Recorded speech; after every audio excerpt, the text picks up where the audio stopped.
Hi, how's it going? Jackson here. Welcome back to the Daily Endeavours for the 26th of April.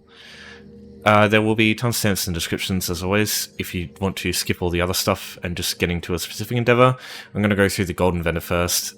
So yeah, if you don't want to listen to that stuff, just skip through. So, Golden Vendor this week, I don't really think there's anything worth buying. It's usually the case with the shoulders. But Lady Thorn and Nazare, they're both pretty good sets. I'd say Nazare is a meta option, whilst Lady Thorn's kind of a less so. Lady Thorn, this basically you use an ability that costs health, puts like a AoE on the floor, and you can activate the synergy yourself or someone else can. And it applies Major Maim to any enemies in an area. Now, there's a few issues with this. Firstly, it's a small area, and you can only do it once per 20 seconds, and it lasts 8 seconds. So the uptime is like, what, about 40%? So that's not great. Now, before, Major Maim used to be a 30% damage done reduction. So this set used to be way stronger when it came out, but they've since nerfed Major Maim quite heavily, and they've made it a lot easier for you to get this buff. Some other sets, a great example of this in PvE, I guess in PvP too, in some fashion, Void Bash. This also applies Major Maim, but the thing is, this can be applied for 10 seconds every 13 seconds. So it's a lot easier to keep high uptimes on Major Maim with this, and you're sacrificing the same amount of armor pieces, basically. It's 2 pieces, except on the weapons, and you can still run 2 5-piece sets and a monster set with this, and not have to give up the monster set, you know? So I don't think this set merits any value anymore because of that.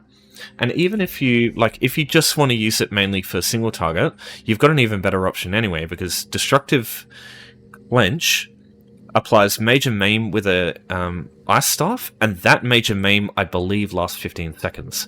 So on a single target, this is still even better anyway, because it's just a single skill, you're not sacrificing a whole monster set for it. So I'm not a big fan of this set.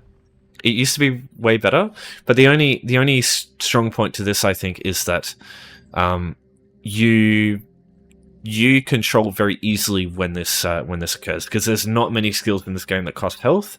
There's a few good ones for tanks, which is, I think, what this set's based on, but it's very easy to control when you want to use this one. So yeah, worth keeping in mind there. Nazare, amazing set. Very, very good in PvE. Also, I'd imagine, I don't know how it is in PvP, because in PvE, use Warhorn, for example, and this, when you use Warhorn, will extend the duration of Warhorn for quite a while, because Warhorn's quite an expensive ultimate. There is one thing you need to keep in mind, with the Colossus for Necromancers, because the Colossus major vulnerability applies on a delay, I don't think that works. I'm not 100% sure, but I'm pretty sure that doesn't work. But any ultimate which applies, or any buffs that you've got that apply instantly when you use the ultimate, it works for this. So it's yeah, really good for that. Yeah, a little niche, but it can really extend the duration of really important buffs sometimes. So, and that's the thing. You could use this with Void Bash to get a better uptime on Major Maim than using Lady Thorn. That's a great example. Nazare is just fucking... It's more reliable in many more cases, I think. But yeah, I'm not a certain on that sort of thing, but I would imagine that's how it would go. Alright, so necklaces, Leeching, Martial Knowledge, Imperium, and Order of Diagna. Leeching, this set used to be 1300 poison damage a second, but it used to be on an 8% chance to hit every time you get hit. So in big enemy groups, it was amazing because it gave you way more healing per second. Now it's not so much. The AoE is also fucking tiny, but once every 5 seconds is not too bad. But yeah, the main issue I have with this one is that the AoE is so small. It's really tiny around you, really tiny area around you. It's really, really small. It's probably the difference between me and that person there. So, you know, not the biggest AoE, but an example of where this would be good would be Void Bash. You could Void Bash everything into the AoE and it would heal you a ton and deal a bit of damage. But yeah, not very much damage, and yeah, just there's better sets out there. Like, I compare this to Crest of Cyrodiil, where if you block, you heal for way more health, and it scales into max health, right? So if you're dealing with bosses, this is better. But I would say maybe Leeching Plate might be good for ad pools. But Cyrodiil's Crest is so much easier to get than Leeching Plate. Like, doing Imperial City Prison over and over, like doing long-ass DLC dungeons, can't think of anything fucking worse. So, yeah. Not a big fan of this one anymore, but definitely it used to be very strong back in its day. Martial Knowledge, this is an interesting one. Used by healers, I don't think anymore, just because there's better support sets out there. But I believe healers used to run this a lot, or maybe like one of the damage dealers, like one of the Magicka damage dealers. That being said, you could probably use it with Riptide as well. But that being said, it's light armor, so very weird set, very weird the way it works, but quite strong. 8% extra damage, and it's a non-unique, like it's not a named buff. It is unique, like you can only apply it once, but it's not like major vulnerability or minor vulnerability. It's a different debuff altogether. So you can stack it with that sort of thing. But I'm pretty sure it's just outclassed now by a bunch of other sets used by healers and trials. But I know when they changed this, it was used in trials optimally. So yeah, but it's a pretty good set. Just a little bit weird to use, but it's not too difficult to use, I think, on a healer who knows what they're doing. Imperium. I like this set. I like it more than Leeching. This is the other one from the DLCs. The heavy set from Imperial City Prison. This is the other one from that DLC. This is Whitehall Tower. So whenever you take damage, you give everyone around you a shield. The AoE is small. 8 meters is not very large. That's like... I mean, it's not tiny. It's about the size of Whirlwind, or the Steel Tornado, the longer range version. So like, what's Healing Springs? Yeah, so the same as Healing Springs. Don't have a resto stuff to show you, do I? No. What about... Oh yeah, this is 8 meters. Yeah, so that's the AoE size. So, you know, being a tank, players have to be pretty damn close to you, and usually everybody's behind the boss, so you'd have to stack up very close to the tank to get any value from it. Probably a better option on off tanks, who are usually closer to the rest of the group. But yeah, kind of limited in its use just because of the AoE size, I think. And then Order of Diagonal. I don't mind this one either. Minor Vitality is not an easy buff to get. So if we look through this, these are the 3 abilities that give you Minor Vitality. The only class that really benefits most from it is, I would say, yeah, Sorcerers probably, and Dragonauts probably, but you don't use, like in PvP, I should say. Both of these are used in PvP, I think. Maybe not this one for some Sorcerers, but yeah, you could use it. And yeah, Minor Vitality is a good set, or good buff, sorry. The new Mythic has it, which might knock this down a little bit. But yeah, you can see Order of Diagonal there. So there's not many options there. The only thing is, Minor Vitality has a script. Now, Wield Soul gives you Major Vitality. So you don't actually... You get Minor Vitality for 20 seconds from Torchbearer, but I don't think people use Torchbearer very much, especially in PvP. So yeah, I'm not too sure. But definitely something to consider. It's not a proc set, so you can't use... It's not going to work too well with like modern 2 double proc set PvP builds, but it could be an interesting option for a back bar. You know, like it's heavy, so you could either run a couple of heavy items. Though most people use trainee in PvP for heavy. But yeah, it's not a terrible option. It's very, very, very easy to get. There will be so many of these just because people run Dolmens in Alikid Desert so much. There would be so much Order of Diagonal stuff out there. Because yeah, I doubt many people use the set outside of like those niche instances in PvP where I think it's an okay option. Not amazing, but yeah, not too bad.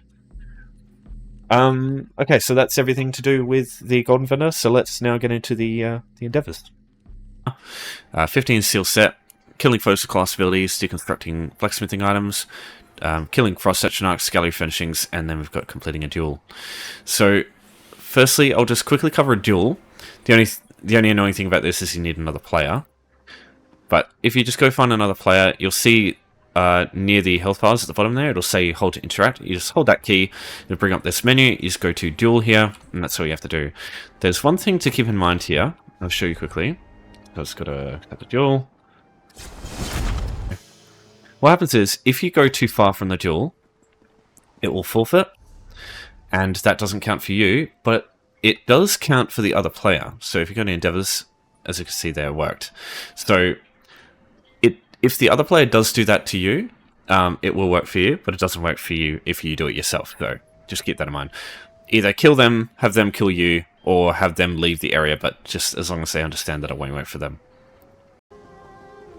Alright, so for the other options, I'm not a big fan of Frost Atronachs, because there's no instance areas to get these easily. I think doing these three here is going to be best, especially since you can go to a dungeon with like really easy to kill enemies that's instance, so no other players can't get in there.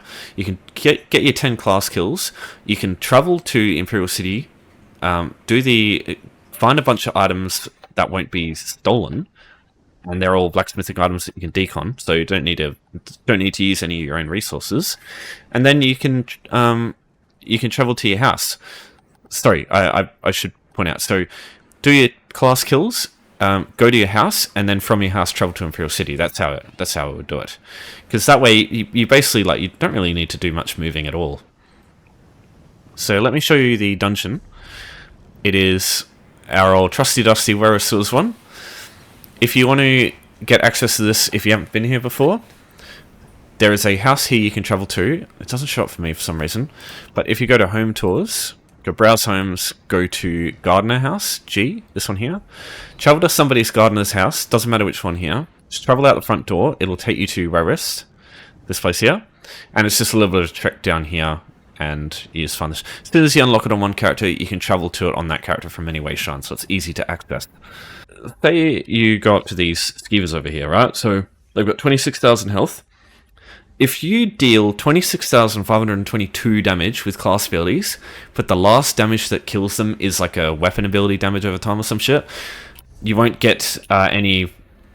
Like, it won't count for this. The very last hit, doesn't matter what anything else is, has to be a class ability. So the best way to do this is just to make sure you don't use any other abilities at all, but sometimes it's worth it. But for the sake of this, I think use these skeevers that are super weak in this dungeon, where no other player can get in here and kill them themselves, and just kill these things. Because you only need 10, it's not very many. So what I would do is get a class with a good spammable AoE skill. If you don't have anything... I love Nightblades for this, but if you don't know... Like, if you don't have any classes that like you use a lot of class abilities for, just make a level, like, literally just make a new character, make a Templar or a Necromancer, and just their first skills, Jab for Templar and the Scythe for Necromancer, you can literally, no champion points, no, like, very basic gear, just like white quality stuff, just come in here, funnel everything into that corner over there, like where those ones are over there, and just kill them all without much. Like, just make sure you cloud a little bit, and that's all you need to do. So I'll bring these guys over here. But yeah, definitely prefer Nightblades. Just cast a couple of AoE skills. Try not to light attack. And yeah, simple as that. So there are some things that can help you if you really want to go nuts with this, especially if you haven't done the weekly yet and you want to do that too. So Innate Axiom increases the weapon and spell damage of class abilities, and then also Claw of the Forest Wraith does the same thing, but just increases the crit chance. These two together make it so you basically got the maximum chance to kill, like, get the last hit with class abilities. These are really good. But yeah, don't really need this for this one, just because there's so many skeevers that you can use. Just be aware that there are crocodiles in the water, and they're not the they're quite tough, quite tough crocodiles. All right, so from here you can leave, and it will take you to where you were. So it's right next to Wayshrine anyway. But honestly, what I'd do is just go houses and just travel to one that you have. I'll just use this one. Gallery Furnishings is a bit of a painful one, because most of the gallery... Interesting. Most of the gallery furnishings in this game are quite expensive, or they cost other currencies. There are two ones I would highly suggest. The easiest one to use, I think, if you've completed any dungeon, any group dungeon in this game, housing editor, go browse the bottom there, go to gallery here, and look at your trophies. These aren't actually in your inventory. They're like basically in your craft bag sort of thing. So these don't take up inventory slots, so you can just use these from any point. So I definitely suggest these. So I'll show you just a quick Fungal Grotto I run at the end, because like on a Nightblade, or on anything really, it's like super quick. It's like 10 minutes usually, and you do it once, you never have to do it again whenever this endeavor comes up. So what you want to do is bring out this one, Krag, that's the Fungal Grotto one, but any that you have. So just place it on the floor, doesn't matter where. Now, what you want to look at is at the bottom left, it says undo. Press that. Now it says redo. Press that, and as you see at the bottom left there, it also counts for placing the furnishing. So just undo again, redo again, and that's it. And then you can just undo to put it away again. Because it doesn't actually go in your inventory. It just stays in like the craft bag sort of thing. Even if you don't have ESO+, it's really good. So that's definitely what I would suggest there. Now, as I said before, I'll make sure you... I'll do a Fungal Grotto I run, but for now I'll just keep it simple. So now what we want to do is go to Imperial City, this one here, and we want to enter the campaign. If people aren't level 10, because you need to be level 10 to access this, I do think at least hitting level 10 on one character is good before you start endeavors. Just, you know, experience the game a little bit. But if not, I'll show you an alternative. But yeah, this is the best one by far, because you can travel here from anywhere, even in Cyrodiil. So what you want to do is look around. There'll be some weapon racks. They look like this. And you're looking for one that has a bunch of metallic weapons. So these axes, got the battle axe, sword. And then what we need to do is find the blacksmithing station, which can be found here. It'll look a little bit different depending on the alliance, but regardless of which one you choose, the weapon racks will always be in that first room, and there'll always be a metallic one. Come here, deconstruct, grab the items that you just found, and just deconstruct those.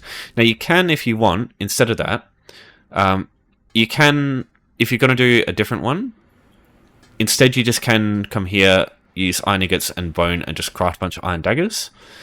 And just craft 8 of those for 16 ingots and 8 stone materials. But that costs resources. Why do that when you can just do it for free, right? That's my opinion.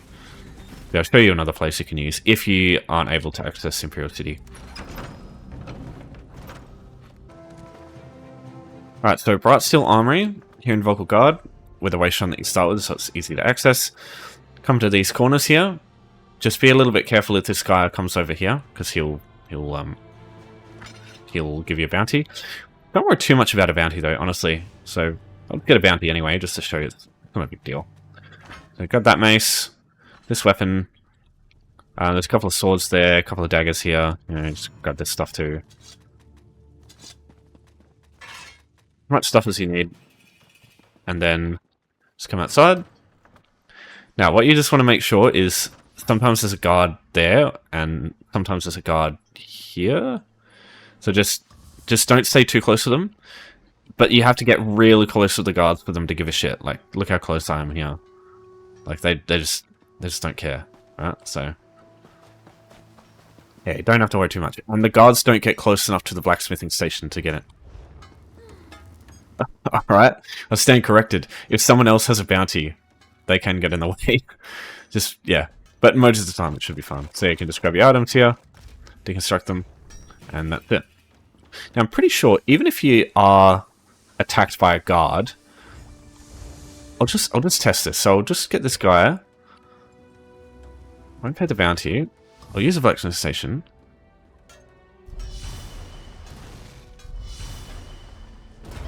Okay, yeah. So I guess if you get stunned, it stops you. But you can just kind of do it. So just do your deconstructing quickly, and then just run away, I guess. Ice Atronachs. So, oh, Frost Atronachs, sorry. Unfortunately, there really aren't many places to find these things, and the 2 good places to find them are just going to be fucking packed. So, what I would suggest is... Oh, how about that? There's one right here. So, one place I would suggest is Spellscar in the sort of eastern side of Craglorn. As you can see, it's got a steady supply of Frost Atronachs. But the issue is most players are usually going to just come through and steamroll them all. As you can see, there's a dead one there. You'll come through and just see tons of them dead. But they do respawn not super slowly. So it'll probably be a few minutes for this one. So yeah, still not too bad. But I will say it'll be less reliable and a little more time consuming than execute below 25% there, sir. Yeah, it will be a little more time consuming, I think, compared to the other options. But yeah. A couple of other places where you can find Frost Atronachs. The other main one is Reaper's March, the Willow Grove, just south here, where this basically the Willow Grove Cavern is. Out here, there's a bunch of Storm, Flame, and Frost Atronachs, and you can just kill them. I find these spawn slower than the ones in Craglorn do though. There is also a couple of interesting spots.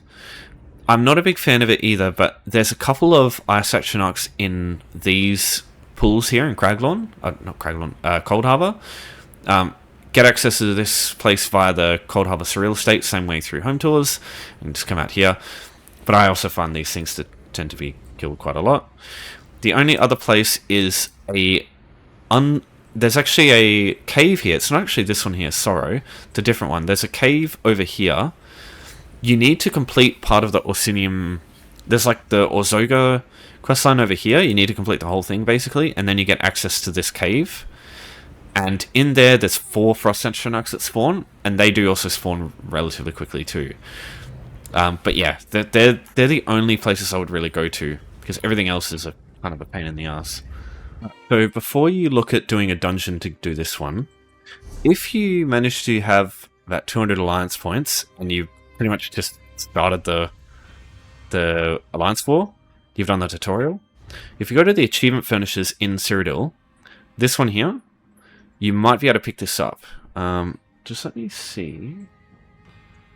Yeah. So, just requires you to be a volunteer, which literally just means do the tutorial. So, and you'll get more than 200 alliance points for doing the tutorial. So you can buy this, because this also counts as a gallery item. It's probably the only other really easy one to get. Now, these achievement finishes, they can be found in 3 locations. For Ordinary Dominion, you want this one here. It's at the Western Gate. For Covenant, let me just have a look. Yep, so they're found in the Tavern of the Northern Gate for Daggerfall. And they're found here at the Southern Gate for Ebonheart Pact as well. So they all have their own version. You just got to go out and look for them, and they'll all have this banner. And yeah, basically, if you've unlocked the Alliance War skill line, you'll be volunteer basically. So it's like super easy to get there. Even if you don't do Cyrodiil, it's a good idea to do the tutorial anyway, because you get the continuous attack skill, which gives you Major Gallop at all times. So it's just really fucking good. Right, so if you don't want to do that, if you just want to do a Fungal Grotto one, I'll show you how I would do it. So, firstly, accept the quest, because you're going to, regardless of how many enemies you kill, you're basically going to get the quest done. Alright, so firstly, if you've got a Nightblade, it can be helpful here, because you can just invis past all the enemies. If not, it's no big deal though. Alright, so either just bring all the enemies with you, don't need to fight them, or cloak past them. And what you're looking for is this spot here. This is the only guy that matters right now.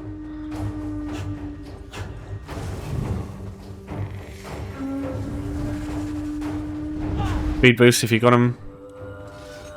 So if you have cloak, you can actually just not fight these guys at all. So I'll come to this corner, pull this guy over.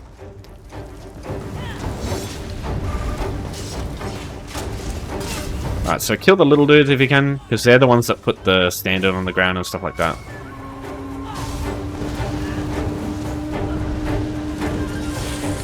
Alright, so the only real thing this guy does that's annoying is Heavy attack's a bit annoying, but the raw thing is the main thing that pisses me off.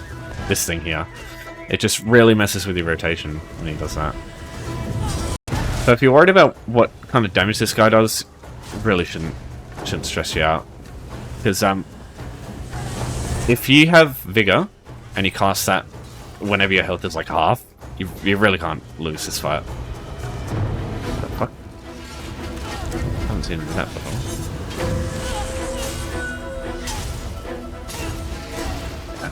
You can't lose. Basically, it just... The only thing it will change is just how quickly you can kill the guy.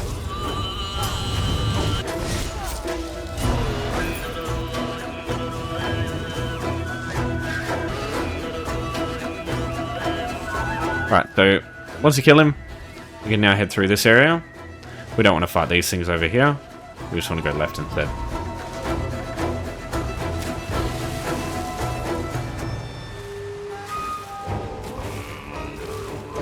Going through the river. I find you go quicker if you jump. Though if you... Oh god. Whenever it doesn't. Still. Okay.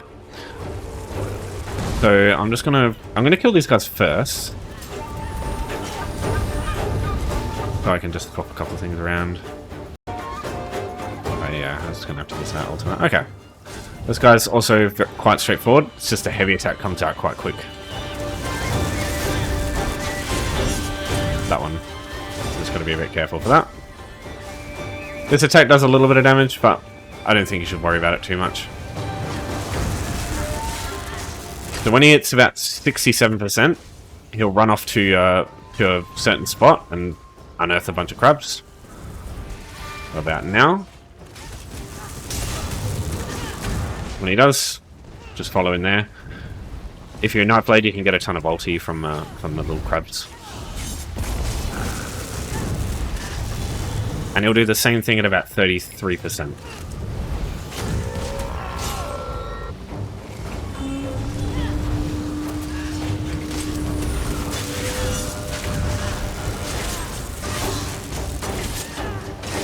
Done.